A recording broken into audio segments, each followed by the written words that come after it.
প্রিয় বন্ধুরা, আজ আমরা একটা ভৌতিক গল্প শুনতে চলেছি।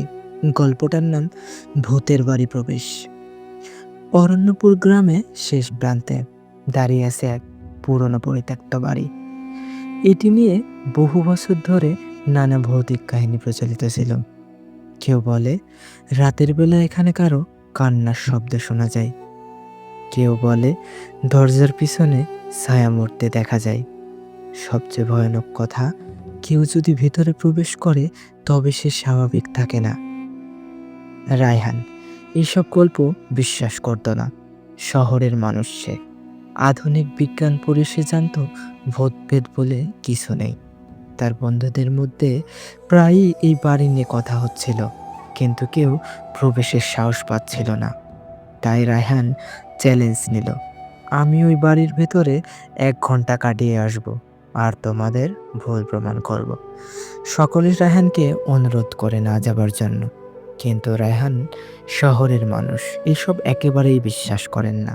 তাই সে সিদ্ধান্ত নিল সে একাই যাবেন।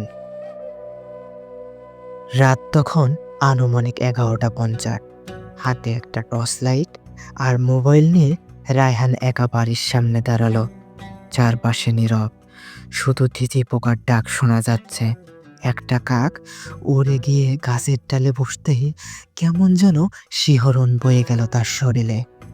দরজাটা পুরনো কাঠের, একটু ধাক্কা দিতেই কচ করে শব্দ করে খুলে গেল।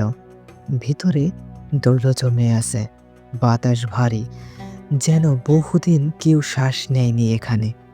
টর্চের আলো ফেলে রায়হান ঘরটাকে দেখল।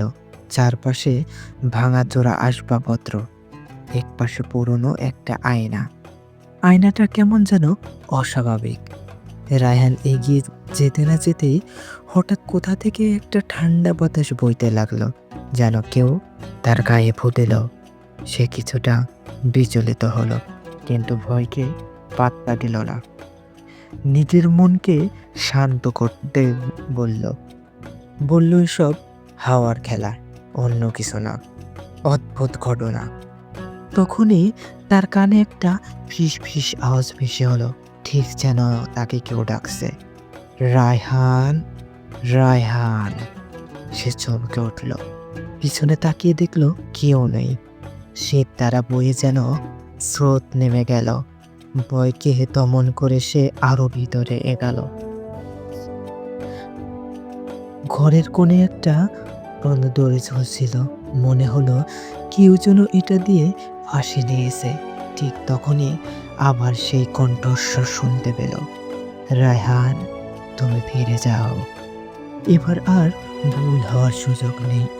এই আওয়াজ একবারে তার পাশ থেকে আসছে। হাতের টর্চ লাইট কাঁপতে লাগলো। মোবাইল বের করে ছবি তুলতে গিয়ে সে দেখলো ক্যামেরার স্ক্রিনে স্পষ্ট একটা ছায়া, যেন কেউ দাঁড়িয়ে আছে। আয়নার ভয়ঙ্কর দৃশ্য। আচমকা তার চোখ পড়ল সে পুরনো আয়নার দিকে।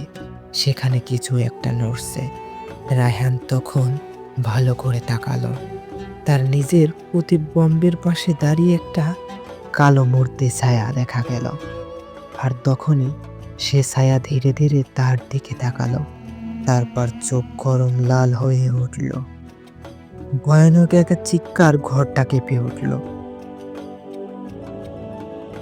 রায়হান বুঝতে পারল এটা বাস্তব, কোনো অলৌকিক গল্প নয়।